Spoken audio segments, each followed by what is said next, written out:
दफा। आगरा में पारस अस्पताल के खिलाफ लोगों में गुस्से की लहर है। ऑक्सीजन की मॉक ड्रिल का वीडियो वायरल होने के बाद मुकामी लोगों ने बीती रात कार्रवाई का मुतालबा किया। इंतजामिया भी मुतहरिक हुई और अस्पतालों के अंदर मरीजों को दूसरे अस्पतालों में शिफ्ट करवाने का अमल शुरू किया गया। वादरे के पारस अस्पताल के मालिक और डॉक्टर 26 जून का एक वीडियो सोशल मीडिया पर वायरल हुआ, जिसमें खुद डॉक्टर अपनी मजमूम हरकत को फख्र से बयान करते हुए सुना जा रहा है। ये डॉक्टर पारस अस्पताल का मालिक भी है। खुद वीडियो में कह रहा है कि 5 मिनट के लिए ऑक्सीजन का मॉक ड्रिल किया गया। इस दौरान 22 मरीज छट गए, यानी मौत वाक़ई हो गई। इसके बाद दूसरे मरीजों को डॉक्टर ने अपना अपना ऑक्सीजन सिलेंडर लाने को कहा। बहरहाल इस मामले की जांच का हुक्म दे दिया गया है। इस वक्त में पारस हॉस्पिटल के बाहर यहाँ पे मारपीट हो रही है और यहाँ पे देखा जा सकता है कि किस तरह से यहाँ पे मारपीट हो रही है। जिस तरह से यहाँ हंगामा बरपा है यहाँ पर, जिस तरह से अस्पताल प्रशासन को लेकर, और यहाँ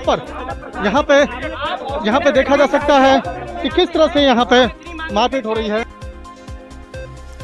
और मानोमंद शंकर आनंद खुद वहां पर मौजूद हैं। शंकर आनंद, पारस अस्पताल को लेकर जिस तरह से वीडियो वायरल हुआ उसके बाद लगातार वहां पर हमने देखा कि हंगामा जारी है। इस वक्त किस तरह की स्थिति है? क्या कोई कार्रवाई हुई है अभी तक?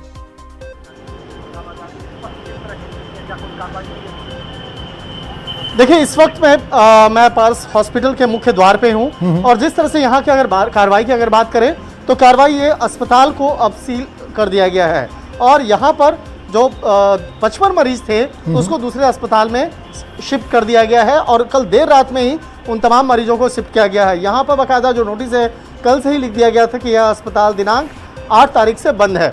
उसके बाद जिस तरह से अस्पताल प्रशासन पर जिस तरह से गंभीर आरोप लग रहे थे, इस गंभीर आरोप को ध्यान में रखते हुए इस अस्पताल का जो लाइसेंस है उसको भी फिलहाल सस्पेंड कर दिया गया है। इस मामले में इन्वेस्टिगेशन के लिए बाकायदा टीम का गठन कर दिया गया है और वो इन्वेस्टिगेशन करने वाली जो टीम है 2 दिनों के अंदर में इस मामले को इन्वेस्टिगेशन करने के बाद आगे रिपोर्ट देगी और उसके बाद इस मामले पर पुलिस प्रशासन और उसके बाद स्थानीय जो डीएम जो हैं बाकायदा इस मामले पर आगे उस मामले पर संज्ञान लेंगे कि इस मामले पर आगे क्या करना है, किस तरह से कार्रवाई करनी है।